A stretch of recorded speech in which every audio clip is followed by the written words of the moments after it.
बिस्मिल्लाहिर्रहमानिर्रहीम। अस्सलाम वालेकुम नाज़रीन। जनाई पेशा अफराद और मशकूक अनासर की बेखनी के लिए फैसलाबाद पुलिस का सर्च ऑपरेशन का सिलसिला रोज़ाना की बुनियादों पर जारी है। हमारे नुमाइंदा खसूसी जाहिद नफीस के मुताबिक थाना सदर फैसलाबाद पुलिस ने इलाका 233 रेबे हरी सिंह वाला में एक सर्च ऑपरेशन किया।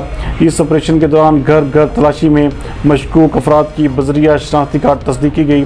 इस मौके पर 9 मुलजमान को गिरफ्तार किया गया, जबकि उनके कब्जा से एक राइफल, 4 बंदूकें और 4 पिस्टल भी बरामद किए गए हैं। दूसरी जानब विजिलेंस टीम फैसलाबाद ने जुआरियों के खिलाफ क्रैकडाउन करते हुए मुलजमान गफ्फार और नवीद को क्रिकेट मैच पर जुआ खेलते हुए गिरफ्तार कर लिया। उनके कब्जा से दौ पर लगी रकम और मोबाइल फ़ोन्स मालियती 94,750 रुपये बरामद कर लिए। इस हवाले से थाना गुलाम मोहम्मदाबाद में मुकदमे का इंदराज भी कर दिया गया है। जबकि दूसरी जानब थाना बटाला कॉलोनी के इलाके में एक पुलिस मुकाबला हुआ। इस मुकाबले के दौरान एक डाकू असगर को जख्मी हालत में गिरफ्तार किया गया।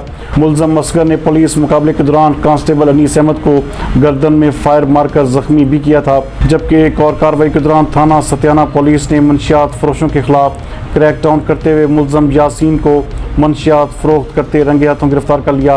मुलजम के कब्जा से 1460 ग्राम चर्स बरामद करके थाना सत्याना में मुकदमे का इंदराज भी कर दिया गया है। जबकि फैसलाबाद पुलिस ने गुज़श्ता 24 घंटों के दौरान जराइम पेशा अफराद के खिलाफ क्रैकडाउन करते हुए 2 किलोग्राम से ज़ायद चर्स, 125 लीटर शराब, 7 अदद पिस्टल, 1 रिपीटर, 6 बंदूकें, 2 अदद राइफल बरामद कर लीं और 2 इश्तिहारी मुजरमान को भी गिरफ्तार किया गया है।